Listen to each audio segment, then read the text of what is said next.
আমাদের মধ্যে যিনি আছেন রামশঙ্কর গোস্বামী মহাশয়, ওনার জন্য প্রশ্ন। এই প্রশ্নটি হলো,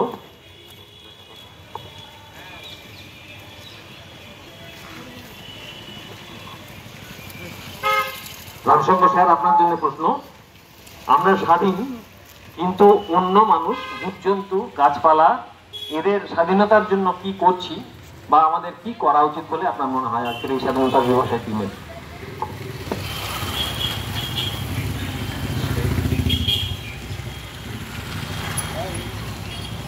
হসলা এবং শ্রদ্ধা এই দুই সংস্থাকে আমার শুভেচ্ছা জানিয়ে আজকে সমবেত যে সুধীবৃন্দ তাদেরকে আমার শুভেচ্ছা জানিয়ে আমি দু এক কথা বলে নিই। একটু প্রথম থেকেই শুরু করি। সেটা হচ্ছে যে পশু পাখি জীবজন্তু এই সকলের জন্য আমাদের হসলার এবং শ্রদ্ধার তরফ থেকে বিভিন্ন রকমের সময়ে সময়ে প্রোগ্রাম নেওয়া হয়।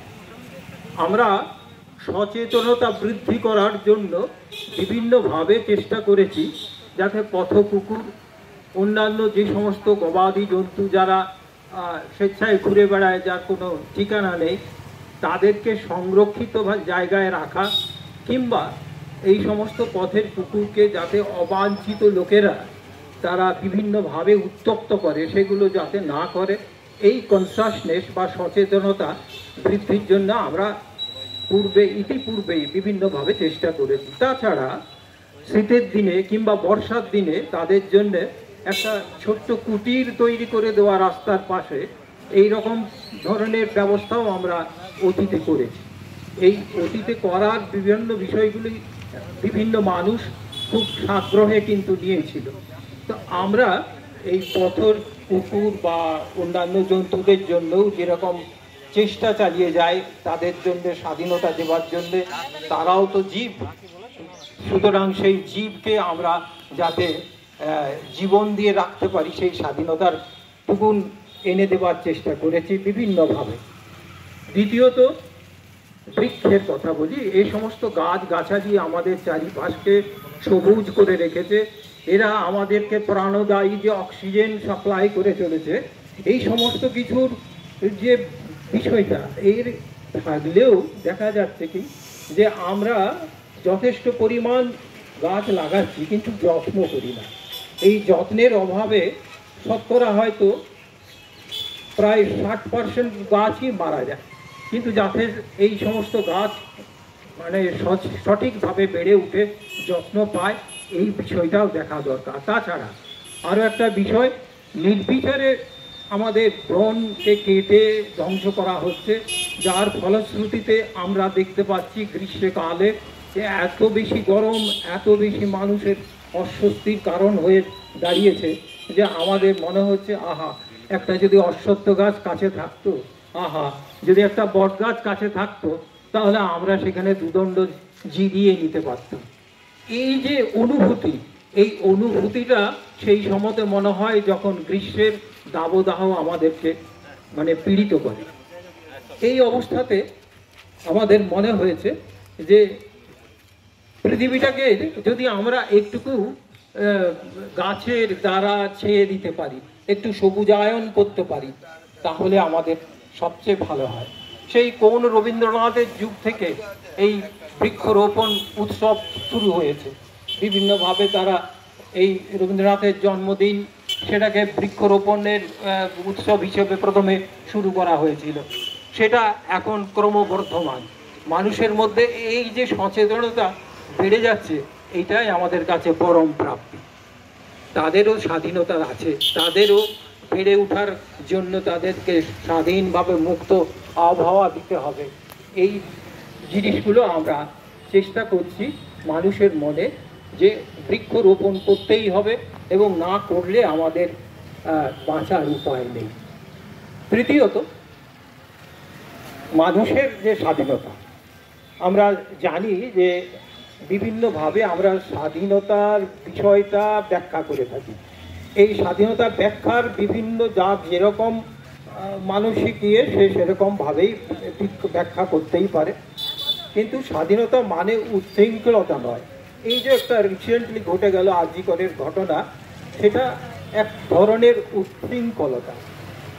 মানুষের নৈতিক জ্ঞান যতদিন না হয় ততদিন সেই এই ধরনের কাজই করে থাকে, এবং বিভিন্নভাবে বিভিন্ন জায়গায় পৃথিবীর সর্বত্রই এই জিনিস ঘটে চলেছে, কোথাও কম কোথাও বেশি। কিন্তু যদি প্রশাসন একটুকু অন্যরকম হতো, যদি সজাগ থাকবার মতন একটা জিনিস আমি একটু মনে করে দিই, আমরা যে কোনো একটা ঘটনা ঘটে যাবার পরে বিভিন্ন রকমের উদ্যোগ গ্রহণ করি, এই করব সেই করব, এই করলে এটা হবে না, এই রকম নানা রকমের প্রোটেকশন আমরা গ্রহণ করে থাকি। কিন্তু দেখা যায় 6 মাস 7 মাস 1 বছর পরে সেই যে ব্যবস্থা নেওয়া হলো সেটা ত্রুটিপূর্ণ কিংবা একটুকু ঢিলে ঢালা হয়ে গেল। সুতরাং দেখা গেল যে সেই যে ছিদ্র, সেই ছিদ্র দিকেই ওই ধরনের সাপদ জন্তুরা ঢুকে যাচ্ছে এবং তারা নানা রকমভাবে আমাদেরকে দংশন করছে, এবং আমরা আমাদের মনের মাঝে যে এই ধরনের যে দুঃখ পাচ্ছি বিভিন্নভাবে, এই যে রিসেন্টলি ঘটে যাওয়া আরজি করের ঘটনা আমাদের মনকে বিভিন্ন নাড়িয়ে দিয়েছে। তাই আমরা পথে পথে এবং প্রত্যেকটি জায়গায় বিভিন্নভাবে আন্দোলনে আমরা উপস্থিত হচ্ছি এবং আমাদের কথা কথা আমরা বারবার বলেছি।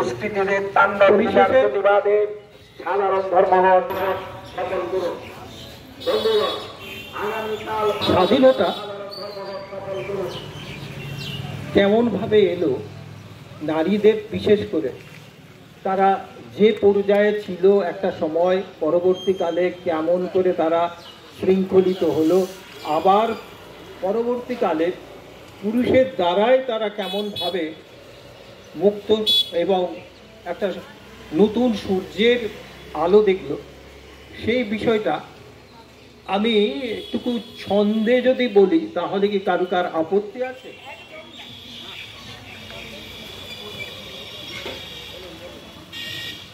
প্রণম্য সব যুগ অবতার যারা এসেছে ধরায়, দিতে বারবার নারীর সুযোগ শিকল ভাঙার, নারী স্বাধীনতা যুগের সাথে আগিয়ে যাবার ছাড়পত্র এক।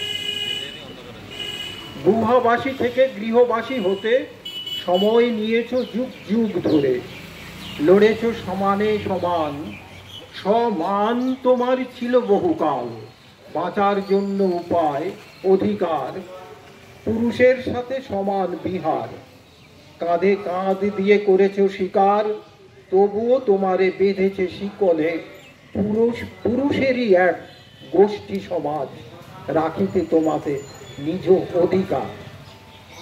বহুকাল ধরে পিছুতে পিছুতে গৃহ সংসারে নিভৃত আবাসে রহে গেলে তুমি পরাধীন হয়ে কেবলমাত্র সন্তান দিতে। যুগের পরে যুগ কেটে গেছে, সমাজ ডুবেছে কুসংস্কারে, পুরুষ বেঁধেছে বাধার নিগড়ে, প্রাণের কথা বলিতে তোমারে দিয়েছে বাধা প্রতি পদে পদে, কণ্ঠ তোমার করেছে রুদ্ধ, গৃহ মাঝে তোমায় করেছে বন্ধ, স্বার্থের চিঠা লেলিহান শিখা পুড়িয়ে দিয়েছে তোমার স্বাধীনতা। গগন বিদারী হাহাকার ধ্বনি, রাজা রামমোহন দাঁড়ালেন শুনি, করিলেন প্রতিবাদ, নারী অধিকার দিলেন ফিরায়ে প্রথম ফরিয়াদ। সতীদাহ প্রথা বিদায় নিল, নিল অবসর, এবার আসিলেন দয়ার সাগর।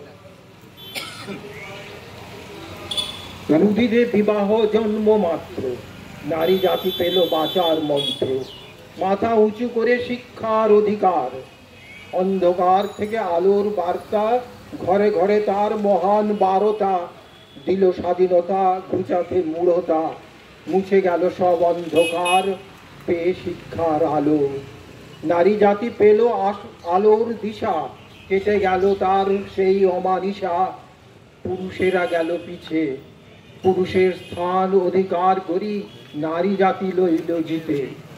পুরুষের কথা কেহ তো শুনে না, নারী জাতি করে কোলাহল, সেই রবে পুরুষ হয়েছে নীরব, চাপা পড়ে যায় স্বাধীনতা তার, ছেড়ে দিতে অধিকার। চক্রাকারে ঘুরিছে মেদিনী, ফিরিছে ভাগ্য সবার, ছেড়ে দিয়ে দান করেছে সমান, পুরুষ ছেড়েছে সব অভিমান। অবলা সবলা সব একাকার, পুরুষ ছেড়েছে নিজ অধিকার, নারীকে দিয়েছে জিতায়ে।